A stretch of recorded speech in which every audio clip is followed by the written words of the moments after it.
Hello, everybody. Welcome back. This is Wander to the Edge. My name is Adam Asher from The Edge of Adventure. I'm Zanne from Where Gals Wander. And Adam, you're wearing a red shirt. I am. I'm wearing a red shirt, and for a couple of reasons. First of all, it is now officially college football season, and it's good to have football back. Looking forward to the season ahead, and of course, I'm a UGA fan. So go Dogs! I went to UGA. My son graduated from UGA. My dad graduated, got his doctorate, I guess, from UGA. So this is a dog family here. So that's one reason I wanted to wear the shirt today. The other reason is I am sick and tired of you griping at me because I don't wear bright colors. You look good in red. It's Thank about time. I mean, we had a text exchange, I think, this week about colors and shirts and what. And I think at some point you were going on about what color I should wear or whatever, and then I just stopped responding. I had a bit of a rant. I was texting you photos of colors I thought you should wear, and then suddenly you disappeared. I just went dark, and I just that's how I handle things. I ghost.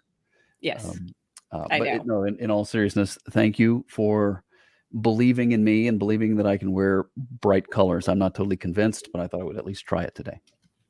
Well, if let's leave it to the audience to comment and give feedback about your wardrobe. That's the only reason that you're on the show. Right, they can give me the thumbs up or the thumbs down. I'm okay with either. The viewers shall decide. And we have a great guest today here on Wander to the Edge.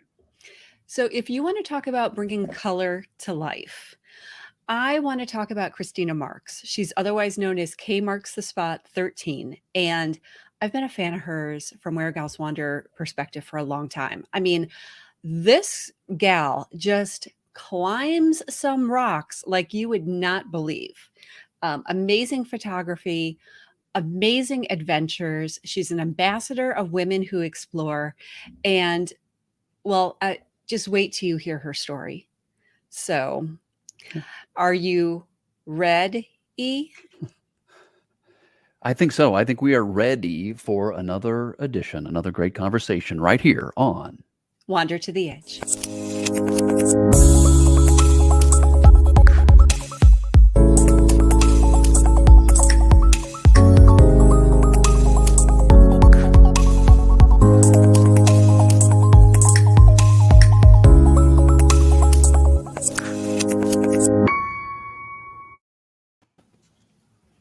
Hey, Kristina.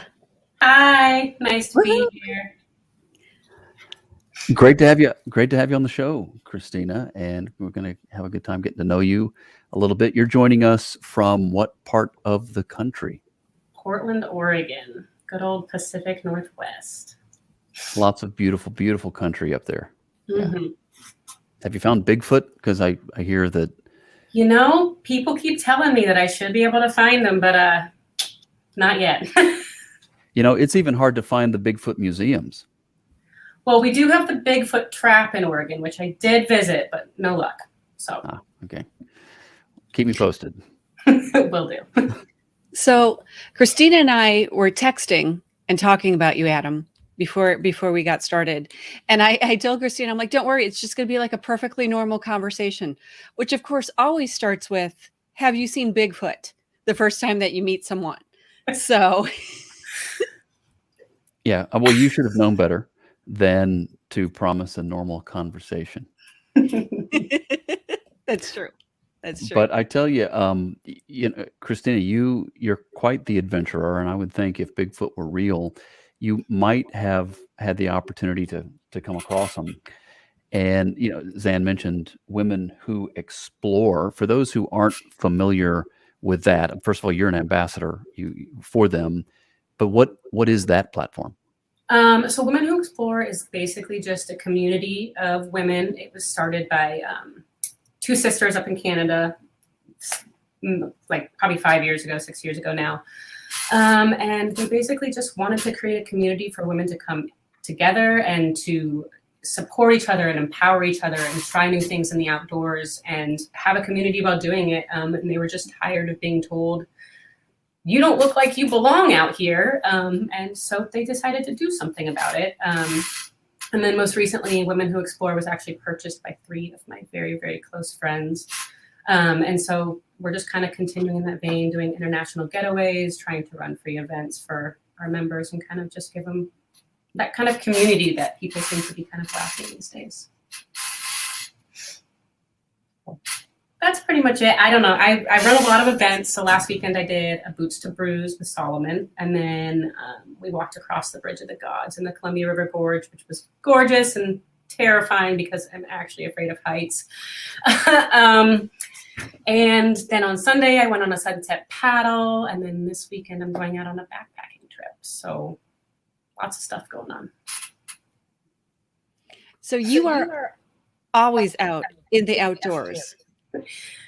Not always, but pretty close. I actually work an office job. I have a very cool boss who pretty much just lets me gallivant off into the woods when I decide I need it. So yeah, I mean, I'd say my friends joke that during the summers I don't live inside, which is probably true. Well, I want to go back because you were talking about Women Who Explore and this being a way to kind of fight this perception that you don't belong out here. And when you look at your Instagram feed and you see all these amazing photos of you just exploring and having an adventure through the woods. And I mentioned in the intro about rock climbing. But what you kind of shared with us a little bit ahead of time was how you began rock climbing. And this to me, I just find fascinating. If you don't mind, maybe telling us a little bit about that. I don't know if I told you guys the whole story. Back when I was younger, my mom was very protective of me. And I've always kind of been one of those rough and tumble muddy kids who run around the woods all the time and stuff. She would not let me rock climb. Would not. It was no go. You're going to hurt yourself. It's too dangerous. You're too competitive, whatever. And then, I don't know, it's like 2.5, 3 years ago now, I just had this realization that like little me wanted to do that. And I'm an adult and there's no one stopping me anymore except for myself. And so I went on Groupon. I found a Groupon and then I went. And somewhere along the line, I got really, really, really addicted to climbing and what it gave me as a human being, and just kind of took off from there. I mean, I did not expect to find my life passion at 31, 32, or however old I was. I did. You figure you got everything kind of set in stone by that point, and climbing came along and shook everything up in the best way possible. Kristina, you just said something. You talked about you being your only limitation at this point, right? And that's a common problem or a common experience, I think, for all of us. And I know that Women Who Explore, and you mentioned that too, you think about that as it applies to women, and maybe where society or whatever might be telling a woman that she shouldn't, that's not something she should be doing or be interested in, all that. And I get that limitation, but there are limitations that we all face, including guys, that we think, I could do that, but I have the self-doubt. I think, nah, I don't know. Maybe that's not me. Maybe I don't belong there. And speak to that a little bit, because if you push past that limit and you say, I used to limit myself and now I don't, and a wonderful, beautiful thing has happened because I pushed past that barrier. Talk to me about that barrier and how hard it is to get past it. I mean, I think the biggest piece with the barrier is even realizing that it exists, and that these reasons that you're giving yourself, like the weather's not good this weekend, or I'm scared, or I don't know what I'm doing, or I don't want to make a fool of myself in front of all these people at the gym who I don't know, who clearly know what they're doing, and I'm like just winging it over here. But I think once you realize that really you're getting in your own way, it's easier to kind of get out of your own way. And a lot of that is just fear, and being able to manage your own fear of the unknown, of what could happen, of failure, of all of that. And I'm not perfect at it. It is definitely a learning curve. But I actually gave my fear and anxiety a name, which is very helpful. We named him Kyle, my friends and I. And we, when I get scared, when I'm out climbing or I'm out backpacking, I'm out mountaineering, and I'm, 9,600 feet, and I'm feeling like I might get blown off the top of a mountain, I just tell Kyle to go sit in the corner, and I'm going to deal with him later. Like, go away. Like, we don't have time for you right now, Kyle. You gotta go over there, and you just keep moving. That's my trick. Is you put it off to the side, and you one foot in front of the other. I don't know how else to describe it. So you mentioned that you started rock climbing when you were 30, and we've had a couple of folks on the show kind of talk about how age is usually also perceived as a limitation. Part of it could be being perceived as a woman and doing all this rugged outdoorsy stuff. Part of it is based on this conception of age. And I wonder if, as you're talking about fear and overcoming these perceptions and identifying Kyle, is this something that's like part of it doesn't just apply to climbing rocks. It can apply to so many other aspects of life. And I love talking about travel because it often is a metaphor for so many other adventures that we want to take. Here's my point. So how did you go through getting over the fear? Because it's one thing to say, well, I just had to get over the fear, but it's not that easy. How did you kind of talk yourself into it? Well, in the context of climbing, it was a little bit easier. I had an incredible climbing coach who helped me, and a lot of it was just breaking down your fear logically. So for climbing, one of my biggest problems is if I get above a bolt and like anywhere above a bolt and I'm clipped in, I start panicking. Just like my brain is like, oh, you're above your bolt, you're going to fall, and then you're going to hit the whole thing.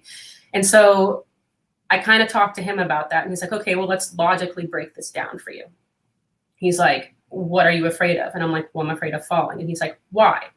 You're hooked into the wall. You did this correctly. And it's just a process of like logically walking myself through the steps and being like, this fear is irrational. This isn't a rational fear. This isn't founded anywhere in reality. This is my brain being a jerk to me.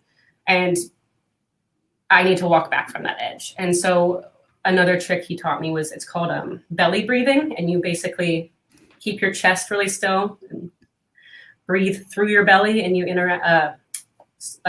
interacts with your vagus nerve, and it kind of brings those stress levels down a little bit. And that kind of helps you bring your mind back into control, because before that you have all these essentially hormones running through your system being like panic, panic, panic. And by activating that vagus nerve and slowing your breathing down and really focusing on that, you can kind of bring your brain back into the driver's seat, I guess, instead of your amygdala.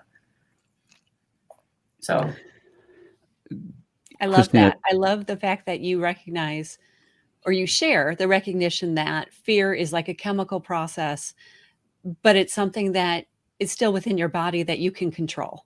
Mm-hmm. So, but what you're doing is against, I think your brain knows that what you're doing maybe isn't safe, right? Of course, like you said, you have to tell your brain, or you have to tell your body, hey, we got this figured out. I'm locked into the bolt. I did it right. If I fall, I know what to do. I'll be fine. Blah blah. You have to convince yourself of that. But it is something. It's quite interesting though, because you have to overcome those when your body is sort of reacting, saying, "This is not good. Like this is dangerous. You shouldn't do this." And then to be able to overcome that, I think it's a kind of strength that I think when you can do that, and obviously you have, when you can do that, it's very freeing and very empowering. Because if you can do it in this instance or in that instance, then you begin to realize, hey, I can overcome other things that I'm afraid of. And they might have nothing to do with physical danger, right? It might be a different type of anxiety that we have. So that's a great lesson. But now another thing I think that will trip us up as human beings is when we have a legitimate, flaw or a legitimate condition. There's something about us. We say, well, this is why I can't. This is something that makes me weaker or makes me more vulnerable. And then if we're not careful, we use that as an excuse to not push past that point of fear. Have you, in your own life, has there ever been anything that you could have used as an excuse? Oh yeah, I was born with a heart condition, so I have bradycardia, which is a slow heart rate. So my resting heart rate lands around 45 to 50 beats a minute, and I'm not a runner. That's like typical of a long distance runner, I would say. I also have an irregular heartbeat and a functional heart murmur.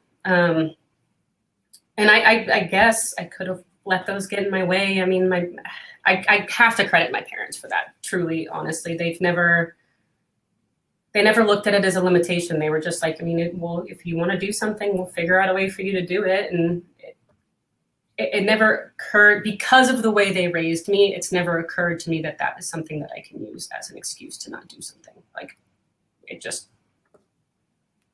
I don't know. They were just like, okay, you have a heart condition, go play basketball. I don't know. So and then I'm colorblind, which has been interesting. There are not a lot of females who are colorblind, and for the most part, it's not so bad. I mean, sunsets can kind of not be as pretty as they should be sometimes, but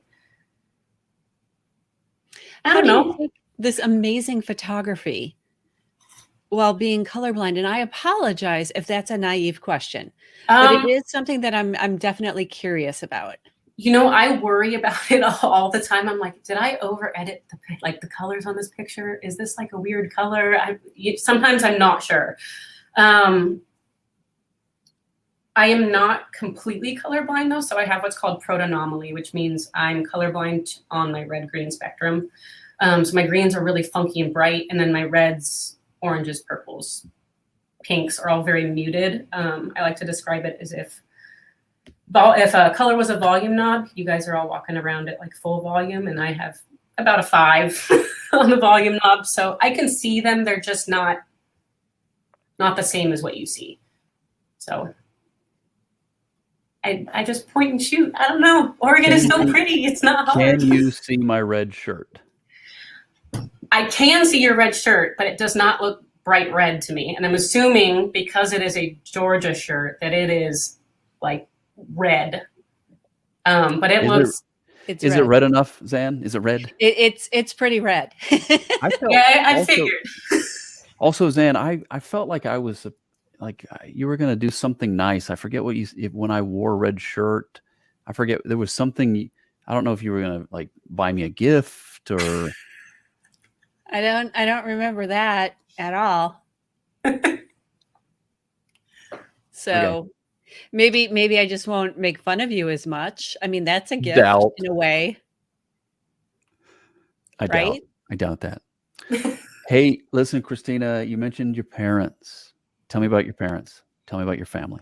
So I'm actually adopted. I came to my parents at birth. And I like to joke with my friends that I used up all my luck in the first 10 seconds of my life, because my parents are the most amazing people you will ever meet, ever. I could not have gotten luckier with the family I got adopted into. My parents, my mom grew up in Montana, my dad grew up in Oregon, and they have literally enabled every activity, sport, whatever I've wanted to do as a human being. They have been right there supporting me, more than likely paying the way until I was about 18. And then, I don't know, they're just fantastic people. My dad was adamant about the camping thing when I was younger, and they made sure that I got sent to, lots of outdoor camps. And I think that kind of started all of this. So, although they don't like the climbing very much, I'm not supposed to tell them about that until I get home safely. So, there's that. I need to ask for your advice. So I also have a daughter who has a heart condition, and she's my climber. She's obsessed with climbing rocks. We go to Yosemite, we go to Zion, whatever it is. I look over and she's trying to climb up the biggest rock that she can. Joshua Tree last year, she just about gave me a heart attack. So she has long QT syndrome, where if she gets too physically exerted or too anxious or whatever that may be, her heart just stops. It's kind of like SIDS, but for adults. Okay. My older sister actually passed away. Okay. Very familiar. Yes. So kind of share with me, like, I can relate to your parents and the climbing and being careful and worrying about that. But at the same time, I want her to be fierce. How do you balance the two?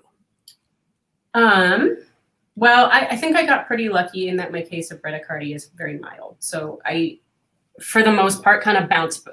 I'll have weird things happen while I'm sleeping, or my mom watched my heartbeat get down to 32 beats a minute once as an infant. And that's when you're supposed to start chest compressions. But mine's relatively mild in that I usually go back to normal by myself.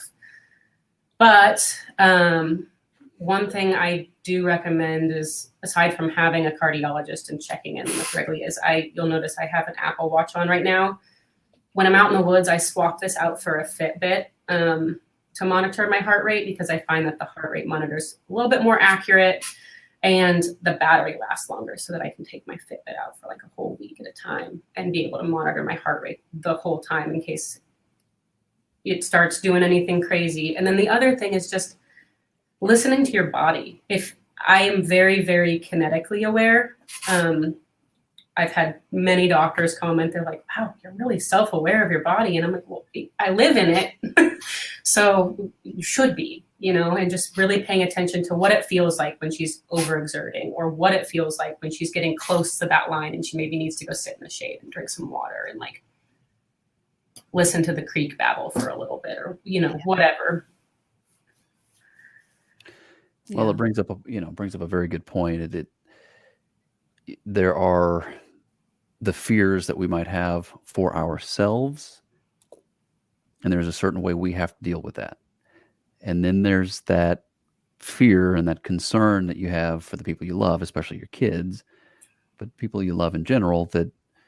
That's a different, I guess, a different way you have to deal with that, because the fear is real, the risk is real, and yet when you love a person, you want them, they have to live too, even when there might be more risk for them than for others, or what would appear to be more risk. So, and I have the utmost respect for Zanne because of how she is raising her girls, and knowing that, she's got the normal concerns of a parent, but then also she's shared today that some of these concerns, which are there, and they're more than some parents have. But anyway, it's a tough thing. And I think Zanne she'd be able to help people understand that and how to handle that, because it's a special kind of concern.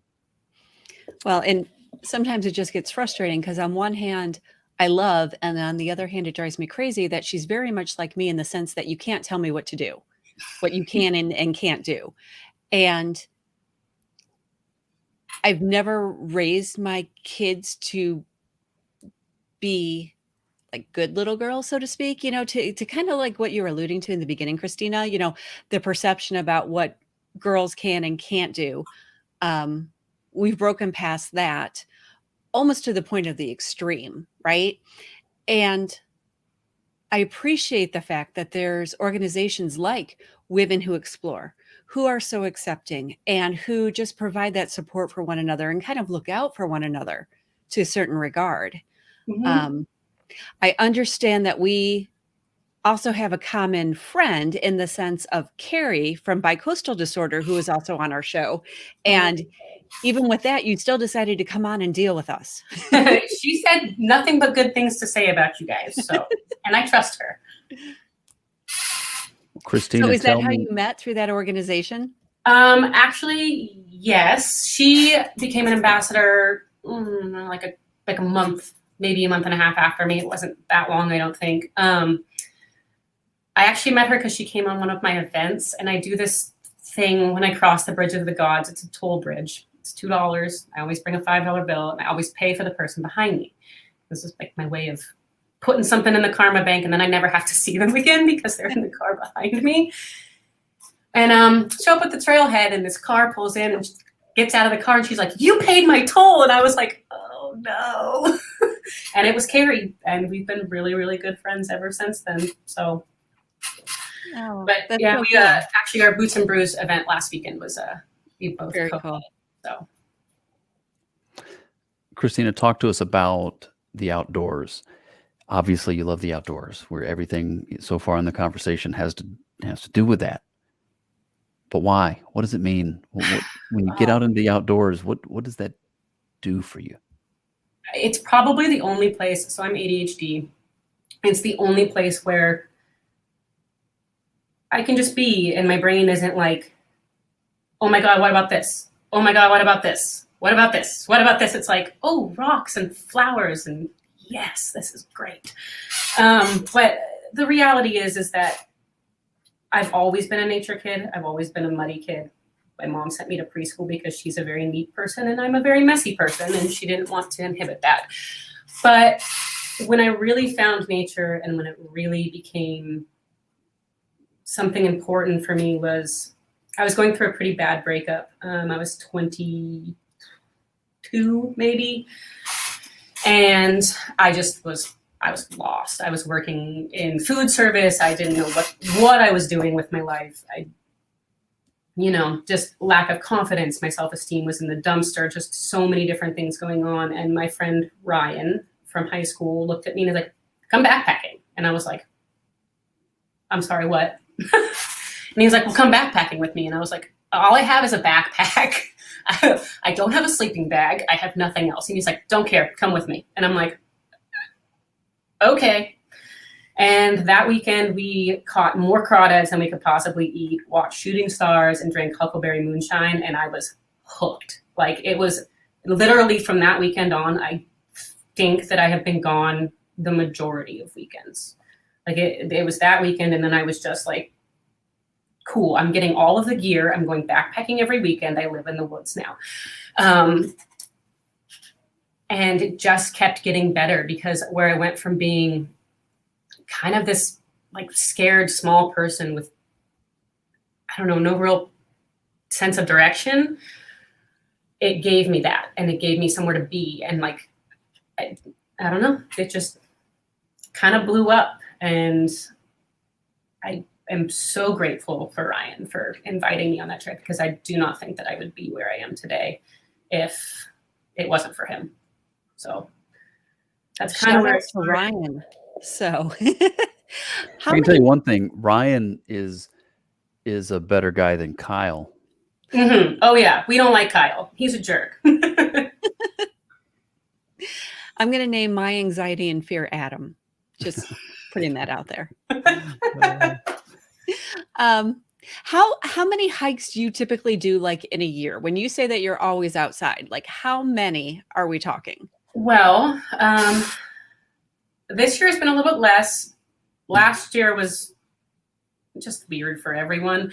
The previous 2 years, I did 52 hikes in 52 weeks, 2 years in a row, and tried not to repeat any. I did repeat a few, just it is what it is, but as minimal repeats as possible. I was pretty successful. And then towards the end, I had to start driving like 4 hours for day hikes because all the ones close by had already done. And I was like, oh, I gotta go find something else to do. So let me go out to Eastern Oregon for a day. So my question is the pup we have in this photo here, what's the pup's name and why is the pup so scared?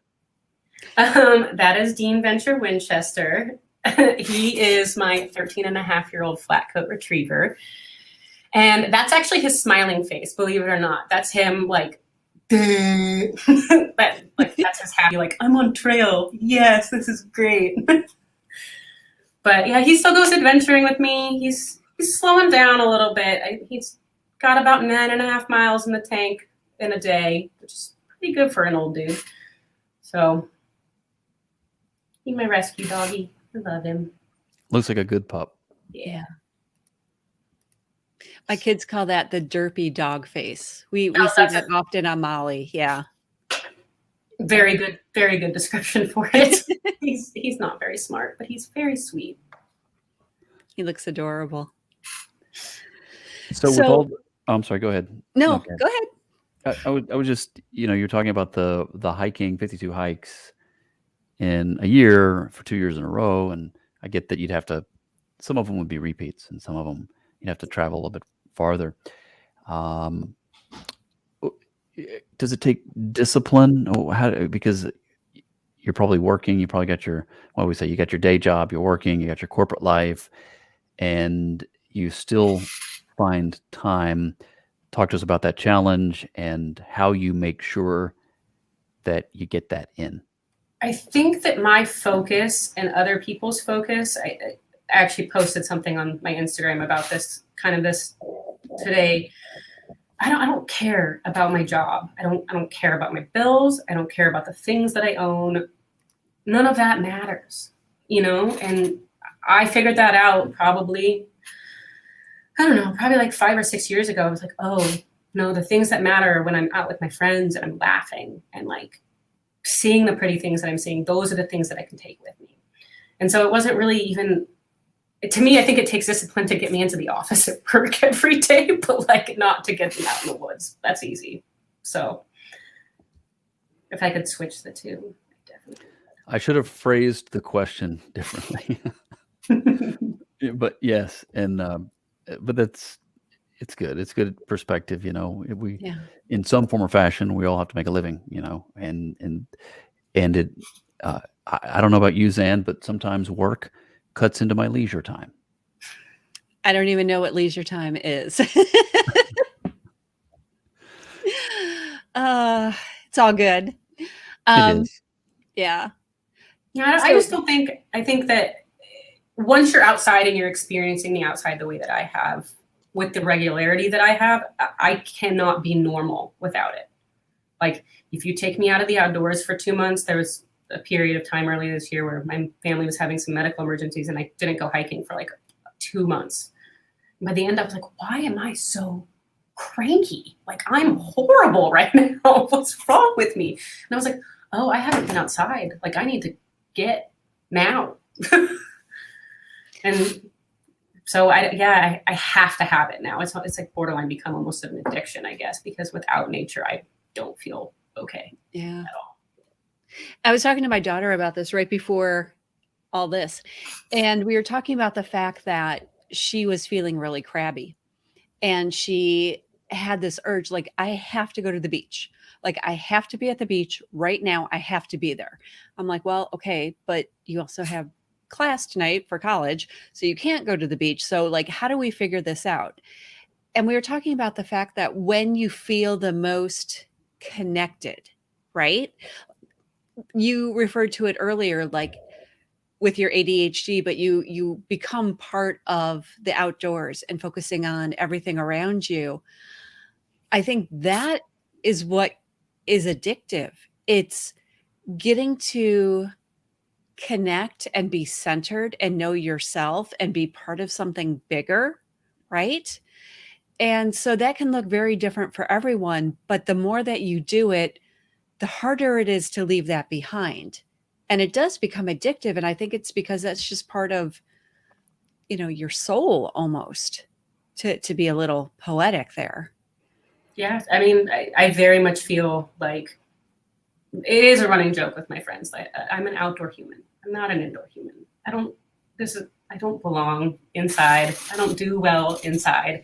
And I do think that part of that is, my ADHD is I'm constantly processing things from all over the place. And when you're out in nature, that's okay because it's like birdsong and crickets and things that are important that make up this whole big picture. Whereas when I'm in places like an office, you have things that are just not important filling up that space, like the sounds of a copy machine or, things like that. And it's just easier to cope with when I'm out there.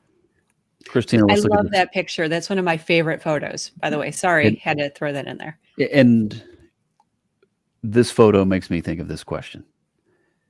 This passion for climbing, practicing it getting better at it, all that you've been through to learn, to get better, to build strength. What has climbing taught you? I can do hard things. That's what it taught me.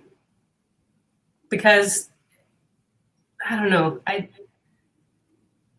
some of the most incredible times like I felt have been when I was done with a climb and I didn't think I was going to make it through, and I did. And you get to the top and you're like, oh, I just did that. That was me. I did that. Like, it's so, I don't know, climbing, man, just, it lights a fire in me like nothing else. Like I thought I liked backpacking. Oh, buddy. So I don't know. So what's next for you, Kristina? What's the next big challenge or hard thing that you're going to conquer? So I have a couple different climbing partners.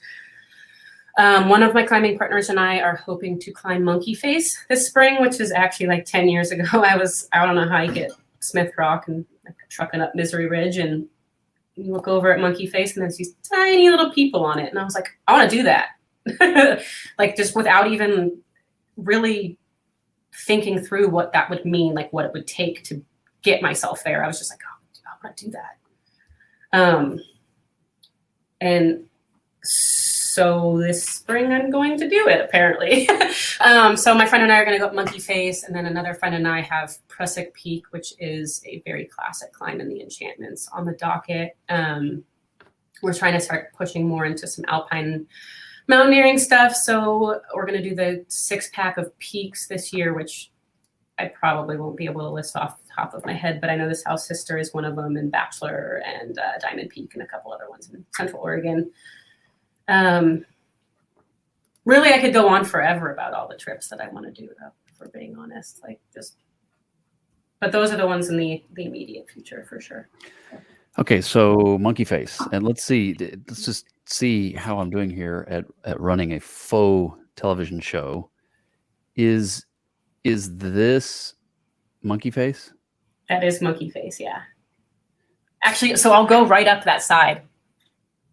You go up the side? Yeah. So you can kind of see there's like a little blue notch partway down. I will climb through that notch and then up to, there's like kind of a ledge right there that's called Bond Street. And we'll go up Bond Street, and then there is a bolt ladder from there up into the monkey's mouth. So my partner will climb up, fix a line. I'll follow him jugging up on some ascenders. And then from the mouth, I have to lead this pitch because he's going to make me. And then we'll climb out of his mouth, up the side of his face, and then we're going to go all the way to the top of his head. But that move out of his mouth is called Panic Point, because you're standing there and you have to put your foot out, and it's yeah, there's a lot of exposure right there. I guess people freak out. So I don't know. I'm excited. I can see why they would. Yeah. So yeah, it'll be fun. Well, Leave Kyle at home for that one. Yeah, he can stay in the car. Yeah.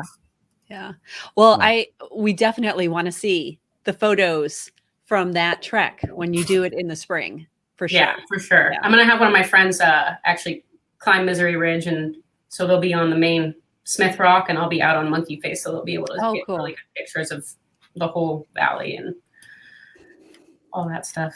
Well, Kristina, you're awesome. Thanks for joining us today. It's great to get to know you. It's great to hear about the challenges that you've faced in your own life, because when we hear those stories, there's always something in it for each of us. And I'm sure Zanne's taken something from it today. I know I have, and the viewers and listeners do as well. Just hearing your story and how you have fought the fear, and you're winning. You know, I know it's the kind of thing that we're humans, and so we still sometimes have to go back, fight those battles again, or that fear, or as you've named him, Kyle, creeps back in there.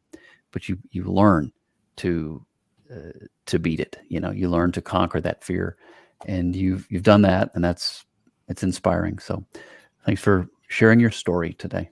Thank you for having me. I really appreciate it. Adam, everything that you just described about going out of your comfort zone and fighting your fear and trying something different, is that what you went through when you put on the red shirt for the show?